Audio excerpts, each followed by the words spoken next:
Oi, gente, tudo bem? Eu sou Helenice Prim e vamos continuar uma introdução a um curso em milagres. E a gente está na mentalidade errada ainda na parte, o ciclo de ataque e defesa. Um ciclo secundário que se estabelece é o de ataque e defesa. Uma vez que eu acredito que sou culpado e projeto a minha culpa em você através do ataque, eu tenho que acreditar, pelo princípio mencionado anteriormente, que a minha culpa exigirá punição. Como eu ataquei você, não posso deixar de acreditar que mereço ser atacado de volta. Agora, se você de fato me ataca ou não, pouco importa realmente. Vou acreditar que você vai fazê-lo, devido à minha própria culpa. Acreditando que você vai me atacar de volta, eu não acredito que preciso defender-me contra o seu ataque. Eu então acredito que preciso defender-me contra o seu ataque. E como estou tentando negar o fato de ser culpado, sentirei que o seu ataque contra mim não tem justificativa. No momento em que eu o ataco, o meu medo inconsciente é que você me ataque de volta e é melhor que eu esteja preparado para isso. Assim, tenho que construir uma defesa contra o seu ataque. Isso fará com que você fique com medo, e assim nós nos tornamos parceiros nisso. Quanto mais eu o ataco, mais você tem que se defender de mim, retornando o meu ataque, e mais eu terei que me defender contra você e atacá-lo de volta. E nós seguimos assim para frente e para trás. Essa dinâmica, obviamente, é o que explica a insanidade da corrida de armas nucleares. Também explica a insanidade que todos nós sentimos. Quanto maior a minha necessidade de defender-me, mais eu estou reforçando o fato de ser culpado. É também muito importante que se compreenda isso nos termos do ego, e está dito provavelmente na sua forma mais clara em uma frase do texto que diz: defesas fazem exatamente aquilo do qual pretendem defender. O propósito de todas as defesas é proteger-nos ou defender-nos do nosso medo. Se eu não tivesse medo, não teria que ter uma defesa. Mas o próprio fato de precisar de uma defesa me diz que devo estar amedrontado, pois se não estivesse, não teria que me dar o trabalho de me defender. O próprio fato de eu estar me defendendo reforça o fato de que devo estar amedrontado. E devo estar amedrontado porque sou culpado. Assim, as minhas defesas estão reforçando exatamente a coisa da qual me deveriam proteger, o meu medo. Portanto, quanto mais eu me defendo, mais ensino a mim mesmo que sou um ego, pecador, culpado e amedrontado. O ego não é realmente tolo. Ele nos convence de que temos que nos defender, mas quanto mais o fazemos, mais culpados nos sentimos. Ele nos diz que de muitas formas diferentes, como temos que nos defender da nossa culpa, mas a própria proteção que ele nos oferece reforçará nossa culpa. É por isso que vivemos dando voltas e mais voltas no mesmo lugar. Há uma lição maravilhosa que diz: a minha segurança está em ser sem defesas. Se eu vou saber verdadeiramente que estou a salvo e que a minha proteção verdadeira é Deus, a melhor maneira de fazer isso é não me defender. É por isso que lemos nos evangelhos sobre os últimos dias de Jesus e vemos que ele não se defendeu absolutamente. A partir do momento que foi preso, durante todo o tempo que estava sendo escarnecido, açoitado, perseguido e até assassinado, ele não se defendeu. E o que ele estava dizendo era: eu não preciso de defesas, pois, como ele diz no livro de exercícios, o Filho de Deus não precisa de defesas contra a verdade da sua realidade. Quando sabemos verdadeiramente quem somos e quem é o nosso Pai no céu, não temos que nos proteger, pois a verdade não precisa ser defendida. Contudo, dentro do sistema do ego, sentiremos que precisamos de proteção e assim sempre nos defenderemos. Portanto, esses dois ciclos realmente agem para manter todo o sistema do ego em funcionamento.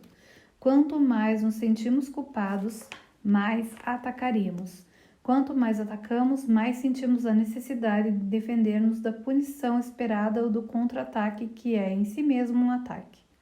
O segundo capítulo do Gênesis termina com Adão e Eva de pé, nus, um diante do outro, sem vergonha alguma.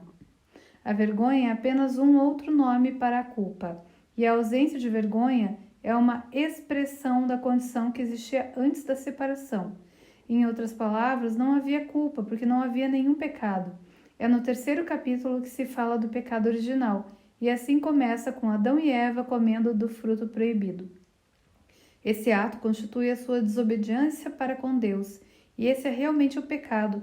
Em outras palavras, eles veem a si mesmos como tivessem uma vontade separada de Deus, e esta pudesse escolher alguma coisa diferente do que Deus tinha criado. E isso, mais uma vez, é o nascimento do ego. Acreditar que o pecado é possível. Assim, eles comem esse fruto e a primeira coisa que fazem depois disso é olhar um para o outro e dessa vez eles sentem vergonha e se cobrem. Colocam folhas de figueira sobre seus órgãos sexuais e isso então passa a ser uma expressão da sua culpa. Compreendem que fizeram uma coisa pecaminosa e a nudez de seus corpos vem a ser o símbolo do seu pecado. Consequentemente, eles têm de se defender disso, que passa a expressar a sua culpa. A próxima coisa que acontece é Adão e Eva ouvirem a voz de Deus que os está procurando e agora eles ficam com medo do que Deus vai fazer quando os pegar. Assim se escondem nas moitas para que Deus não os veja. Aí está clara a conexão entre a crença no pecado, que é possível separar-se de Deus, e o sentimento de culpa por ter feito isso, seguido do medo do que vai acontecer quando Deus nos pegar e nos punir. De fato, à medida que o 3º capítulo continua, Adão e Eva estavam absolutamente certos, porque Deus realmente os castiga. A coisa interessante é que quando Deus afinal confronta Adão, ele projeta a culpa em Eva e diz: não fui eu que fiz isso, foi Eva que me fez fazer isso. É sempre a mulher que leva a culpa. Então Deus olha para Eva, que faz exatamente a mesma coisa, e diz: não fui eu que fiz isso, não me culpe, foi a serpente. Assim vemos com clareza o que fazemos para nos defender do nosso medo e da nossa culpa. Projetamos a culpa em um outro. Lembrem-se do que eu disse anteriormente. A culpa sempre exigirá punição. O ego exige que Adão e Eva sejam punidos por seu pecado. Assim, quando Deus os encontra, ele os castiga com uma vida cheia de dor e sofrimento, a partir do nascimento até o fim, até que é a morte. No fim do dia, vou dizer-lhes como Jesus desfaz todo esse processo. De qualquer modo, esse capítulo do Gênesis é o sumário perfeito de toda a estrutura do ego, o relacionamento entre pecado, culpa e medo. Uma das formas mais importantes do ego se defender da culpa é atacando outras pessoas. E é isso o que a nossa raiva sempre parece fazer, justificar a projeção da nossa culpa sobre os outros. É extremamente importante reconhecermos como é forte o investimento do mundo e de cada um de nós como parte do mundo, em justificar o fato de estarmos com raiva, porque todos nós precisamos ter um inimigo. Não há ninguém nesse mundo que, em um nível ou outro, não revista o mundo de qualidades boas e más. E nós separamos partes do mundo e colocamos algumas pessoas na categoria do que é bom e outras na categoria do que é mal. O propósito disso é a nossa tremenda necessidade de termos alguém para projetarmos a nossa culpa. Precisamos de pelo menos uma pessoa, ou uma ideia, ou um grupo que possamos transformar no bandido, no bode expiatório. Essa é a fonte de todo preconceito e discriminação. É a tremenda necessidade que temos, que usualmente é inconsciente, de encontrar alguém que possamos transformar no bode expiatório para podermos escapar da carga da nossa própria culpa. Foi isso que aconteceu desde o início da história. Tem sido esse o caso em cada sistema de pensamento ou forma de vida importante que jamais existiu no mundo. Tudo sempre se prejudicou com base no fato de existirem os mocinhos e os bandidos. Vocês certamente podem ver isso na história do próprio cristianismo. Desde o início houve o processo de separar os bons dos maus, os judeus que acreditavam em Jesus contra os judeus que não acreditavam em Jesus. E depois aqueles que acreditavam em Jesus se separaram entre os seguidores de São Pedro, São Paulo, São Tiago, etc. E a igreja se tem subdividido desde então. Isso acontece devido a essa mesma necessidade inconsciente de encontrarmos alguém que possamos ver como diferente e não tão bom quanto nós mesmos. Mais uma vez, é extremamente útil para nós reconhecermos como é forte o investimento que temos nesse processo. É por isso que no cinema todos ficam contentes no final quando o mocinho ganha e o bandido perde. Nós temos o mesmo investimento em ver o bandido ser punido, pois naquele momento acreditamos ter escapado dos nossos pecados.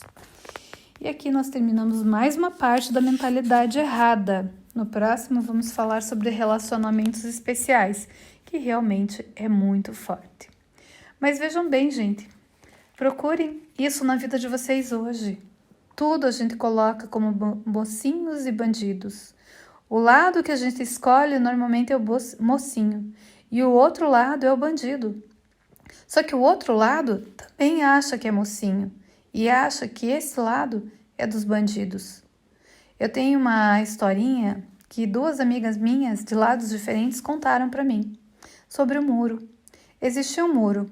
De um lado estava o diabo com seus asseclas. Do outro estava Deus, e os anjos. E Deus e os anjos estavam ali fazendo campanha. Venha, pula para esse lado, não sei o quê, venha por favor, e tocavam harpas. E o diabo estava de braços cruzados. Um dos asseclas pergunta para o diabo: então, por que não estamos fazendo campanha igual Deus do outro lado do muro? E o diabo fala: porque o muro é nosso. Só que essa história é uma história de total dualidade. Total.